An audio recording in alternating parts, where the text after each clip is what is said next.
Димитар Ковачевски во четврток ја напушта премиерската фотелја, но не попушта и тера инает. Бара од наследникот Талат Џафери до собранието да достави предлог за техничка влада, без имињата на предлозите на ВМРО ДПМН за министри.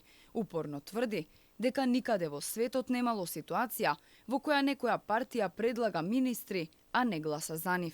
Јас кажав дека до недела има доволно време, тоа беше мојот одговор, за да сите работи се договорат и во недела да имаме гласање за техничка влада со која што ќе спроведеме демократски избори.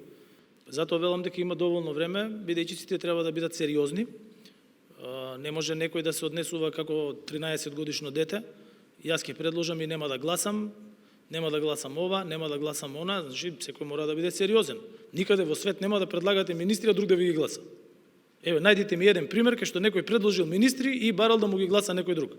Но премиерот или лаже или намерно заборави дека никаде во светот всушност е во Македонија. Токму партијата што сега ја води, СДСМ, го има направено истото пред 8 години. Во 2016 година, кога во собранието се гласаше првата пржинска влада, во која предлози за министри беа Оливер Спасовски и Фросина Ременски, СДСМ не гласаше. Владата на Емил Димитриев беше изгласана со 72 гласа за и 9 воздржани. Спасовски и Ременски не ги удостоија пратениците со своето присуство. Гласа 72, 9 воздржани, против нема. Констатирам дека собранието избра влада.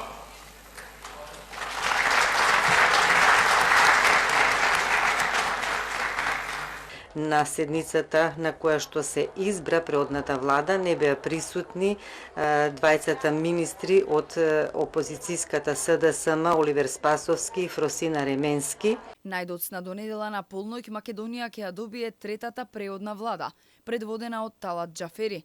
Оваа влада се бира 100 дена пред парламентарните избори на 8 мај, а 2 недели предходно на 24 април ќе се одржат председателските избори. Кадровското екипирање на техничката влада е во тек, а се очекува да заврши до петок. ВМРО ДПМН е најавија дека до крајот на неделава ќе разговараат и ќе предложат своји кандидати за сите отворени места кои треба да им припаднат.